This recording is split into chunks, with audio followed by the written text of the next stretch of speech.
Hello बच्चों, कैसे हो आप सभी लोग। आई होप आप सभी लोग बहुत अच्छे होंगे। मैं आप सभी का स्वागत करती हूँ आपके अपने channel KV law in Hindi पर। क्या पुलिस किसी को भी कभी भी गिरफ्तार कर सकती है? तो इसका जवाब है नहीं।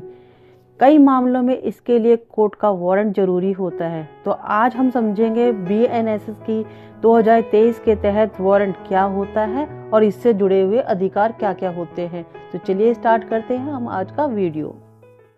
वारंट। सबसे पहले समझते हैं कि वारंट क्या होता है। इसका देखते हैं हम परिचय।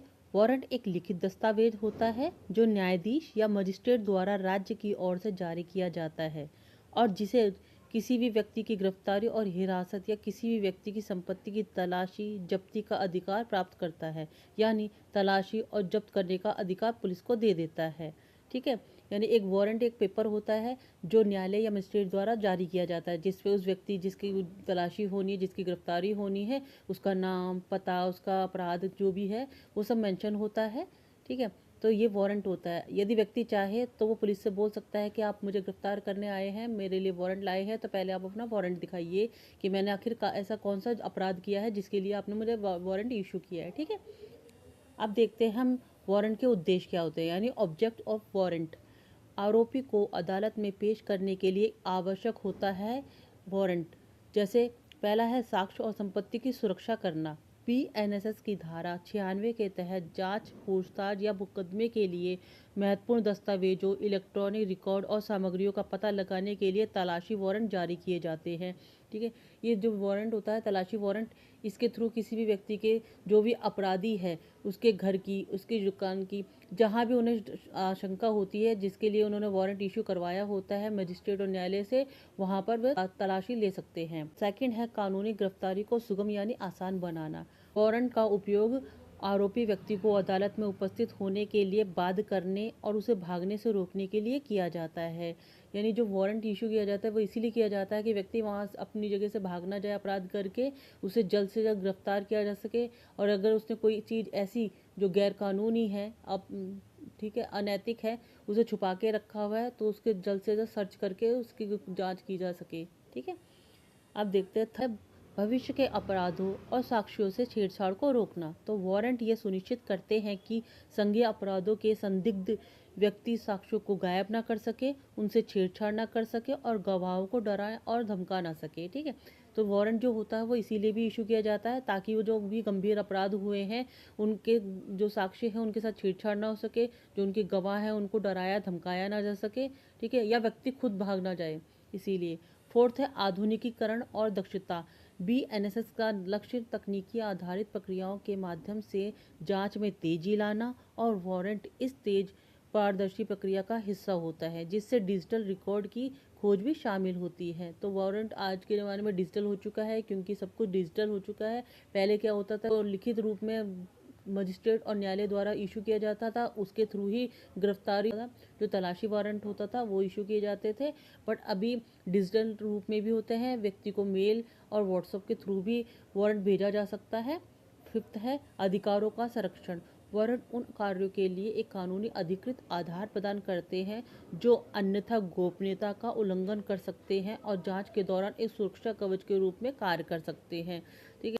अब समझते हैं वारंट के आवश्यक तत्व कि वारंट के अंदर क्या क्या ऐसी इंपॉर्टेंट चीज़ें होती हैं जो होना ज़रूरी होता है। ठीक है। तो पहला है उसका स्वरूप और विषय वस्तु। एक वारंट सबसे पहले ये देखना है कि वारंट लिखित रूप में होना चाहिए और पीठासीन अधिकारी द्वारा हस्ताक्षरित होना चाहिए। इस पर न्यायालय की मोहर लगी होनी चाहिए। इसमें गिरफ्तार किए जाने वाले व्यक्ति की स्पष्ट पहचान होनी चाहिए कि किस व्यक्ति को गिरफ्तार करना है, कहाँ से गिरफ्तार करना है, उसका पता क्या है, उसने कौन सा अपराध किया है और उसे किस वक्त गिरफ्तार करना है। क्योंकि रात के टाइम में गिरफ्तारी बहुत रेयर चांस होते हैं की जाती है, वरना दिन के समय ही गिरफ्तारियां होती हैं। सेकंड है वैधता। वारंट तब तक प्रभावी रहता है जब तक कि जारी करने वाला न्यायालय द्वारा इसे निष्पादित या रद्द नहीं किया जा सकता। यदि न्यायालय ने उसे रद्द कर दिया है तो प्रभावी हो जाता है। ठीक है। थर्ड है भारत में कहीं भी निष्पादन करना। गिरफ्तारी वारंट को भारत के किसी भी भाग में या स्थान पर निष्पादित किया जा सकता है। यदि किसी दूसरे स्टेट में गिरफ्तारी करने जाना है तो में जिस राज्य की पुलिस के पास में वो वारंट इशू होता है, वो पुलिस उस राज्य में जहाँ पर आरोपी होता है उस पुलिस की सहायता के द्वारा उनके साथ लेकर ही वारंट को निष्पादन कर सकती है। फोर्थ है वारंट के सार की सूचना। पुलिस अधिकारी या अधिकृत व्यक्ति को गिरफ्तारी का कारण यानी वारंट के सार की सूचना देनी होगी और आवश्यकता पड़ने पर उसे दिखाना भी होगा। यदि व्यक्ति जो आरोपी व्यक्ति है जिसके नाम पर वारंट इशू हुआ है वो चाहे तो पुलिस से अब उस वारंट की का सार पूछ सकता है कि आखिर उसने क्या क्राइम किया है जिसके लिए उसे गिरफ्तार किया है, और चाहे तो उससे वो वारंट भी देखने के लिए मांग सकता है। फिफ्थ है न्यायालय के समक्ष पेशी। गिरफ्तार व्यक्ति को बिना किसी अनावश्यक देरी के यात्रा के समय को छोड़कर 24 घंटों के भीतर न्यायालय के समक्ष पेश किया जाना चाहिए। यह हमारी जो रिट है बंदी प्रत्यक्षीकरण उसका एक बहुत ही महत्वपूर्ण अधिकार है। 6 से अधिकार क्षेत्र से बाहर निष्पादन। जब भी निष्पादन स्थानीय अधिकार क्षेत्र के बाहर किया जाता है तो प्रक्रिया में इसे अनुमोदन के लिए स्थानीय अधिकारियों यानी कार्यकारी मजिस्ट्रेट या पुलिस को अग्रेषित करना शामिल होता है जब तक कि तत्काल निष्पादन आवश्यक ना हो। ठीक है, यदि कोई गंभीर अपराध हुआ है तो उस राज्य की पुलिस की सहायता की जरूरत नहीं होगी जो अधिकार क्षेत्र से बाहर है। यदि निष्पादन समय सीमा के अंदर किया जाना है जिसमें कोई जल्दबाजी नहीं है, व्यक्ति को पकड़ना है, तो जो स्थानीय पुलिस होती है वो अन्य राज्य की पुलिस के पास जाकर जो वारंट के निष्पादन में सहायता ले सकती है। जमानत पर रिहाई। यदि किसी वारंट पर जमानत के लिए मोहर लगी हो तो व्यक्ति को जमानत पर रिहा किया जा सकता है जिसके तहत उसे अदालत के समक्ष पेश होना होगा। ठीक है, यदि न्यायालय ने उसके अपराध को देख लिया है कि इस व्यक्ति के ऊपर ये अपराध है तो इस अपराध के लिए उसे गिरफ्तार करना है, लेकिन इस अपराध के लिए उसे जमानत दी जा सकती है, तो वारंट के साथ साथ उसमें ये वारंट पे ये लिखेगी कि इस व्यक्ति की गिरफ्तारी के बाद में इसे जमानत पर छोड़ा जा सकता है। Bailable warrant. मोस्टली जमानती वारंट उन अपराधों के लिए दिए जा सकते हैं जो असंज्ञेय होते हैं। BNSS की धारा 70 से 73 की गिरफ्तारी और जमानत वारंट को नियंत्रित करती है। उद्देश्य इसका क्या होता है कि जमानती अपराधों के लिए अंतरिम सम्मन और गैर जमानती वारंट के लिए अदालत में उपस्थिति सुनिश्चित करना।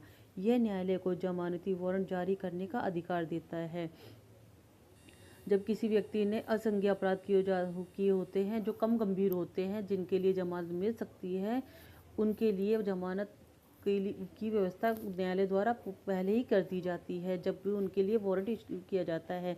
तो गिरफ्तारी वारंट में यह निर्देश भी शामिल हो सकता है कि यदि वारंट के तहत गिरफ्तार किया गया व्यक्ति जमानत पर हस्ताक्षर करता है और अदालत में अपनी उपस्थिति के लिए सुरक्षा प्रदान करता है तो उसे रिहा कर दिया जाएगा।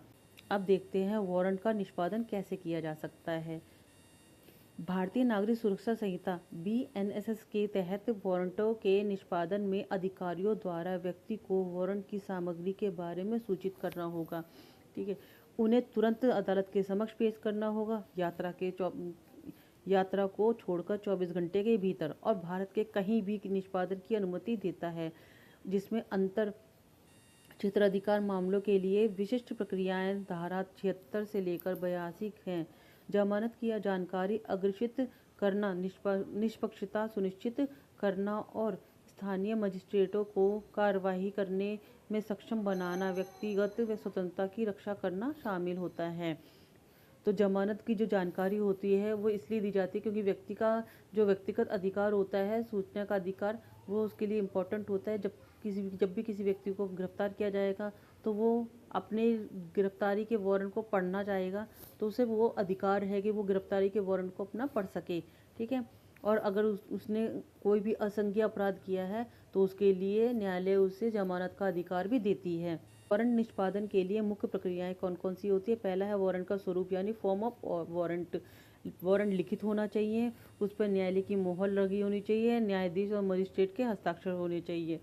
वारंट में अभियुक्त का नाम, उसकी पहचान, अपराध का विवरण या जो उसने अपराध किया वो, गिरफ्तारी या उपस्थिति का आदेश लिखा होना चाहिए कि उसकी गिरफ्तारी की जानी है, किस दिन करी जानी है, और गिरफ्तारी के बाद में उसे न्यायालय में पेश होना है, कब होना है। ठीक है, सेकेंड है वारंट किसके द्वारा निष्पादित किया जा सकेगा। तो सामान्यतः पुलिस अधिकारी द्वारा ही जो वारंट होता है उसका निष्पादन किया जाता है। न्यायालय आदेश दे सकता है कि वारंट किसी विशेष व्यक्ति द्वारा भी निष्पादित किया जा सकता है। यदि न्यायालय चाहे तो पुलिस अधिकारी के अलावा भी किसी विशेष व्यक्ति के द्वारा भी उस वारंट का निष्पादन किया जा सकता है।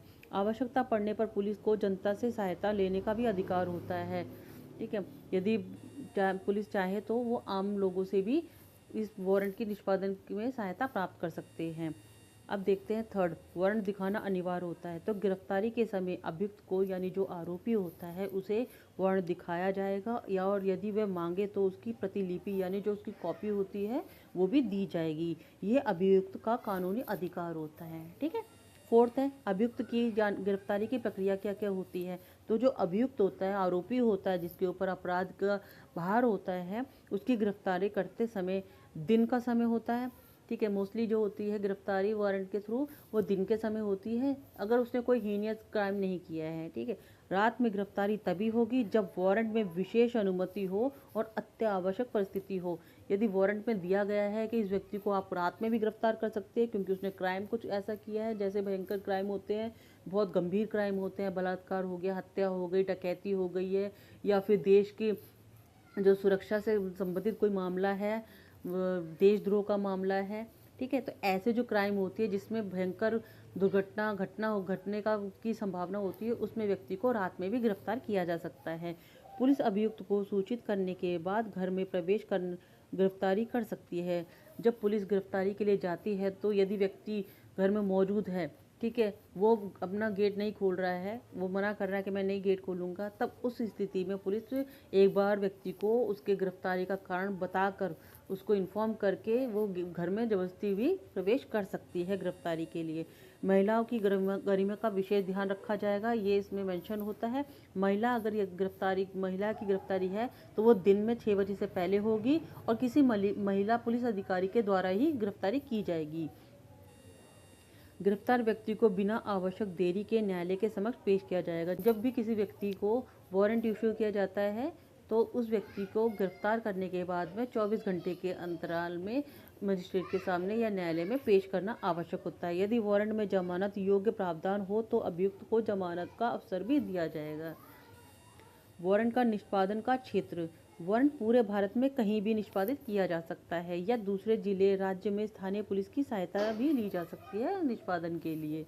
अब देश से संबंधित case law DK Vasu versus state of West Bengal 1997 में गिरफ्तारी चाहे वारंट से हो या बिना वारंट के करते समय मानव अधिकारों की रक्षा अनिवार्य होती है। पुलिस कोई भी बदसलूकी नहीं कर सकती है, कोई भी उनके जो अधिकार है उनको वायलेशन नहीं कर सकती है।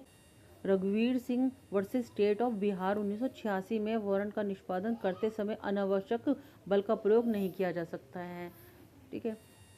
अब देखते हैं हम इसका कंक्लूजन यानी निष्कर्ष। BNSS 2023 के अंतर्गत वारंट के निष्पादन की प्रक्रिया को अधिक कानूनी और पारदर्शी और मानव अधिकार केंद्रित बनाया गया है। वारंट का सही स्वरूप, वैध प्राधिकारी द्वारा निष्पादन, अभियुक्त को वारंट दिखाने का अधिकार, महिला और गरिमा सुरक्षा तथा न्यायालय के समक्ष शीघ्र प्रस्तुति, ये सभी प्रावधान ये सुनिश्चित करते हैं कि कानून का पालन करते हुए निष्पक्षता बनी रहे। तो इसमें जो भी लिखा हुआ है वो हम पहले पढ़ चुके हैं। ठीक है, इसी वीडियो में। तो उसको आपने यहाँ पे मैं उसका पूरा सार लिखा हुआ है ताकि आपको ईजिली समझ में आए। वारंट निष्पादन का उद्देश्य केवल गिरफ्तारी नहीं बल्कि न्यायिक नियंत्रण प्रक्रिया की पवित्रता और नागरिकों के मौलिक अधिकारों की रक्षा करना भी होता है। तो आई होप आपको आज का वारंट जो हमने आज BNSS के अंतर्गत समझा है वो सभी समझ में आया होगा। नेक्स्ट वीडियो में हम समझेंगे वारंट के कौन कौन से प्रकार होते हैं। तो अगर आपको मेरा पढ़ाया वो समझ में आया हो तो आप मेरे चैनल को लाइक कीजिए, सब्सक्राइब कीजिए और अपने दोस्तों के साथ शेयर कीजिए। ठीक है। राधे राधे।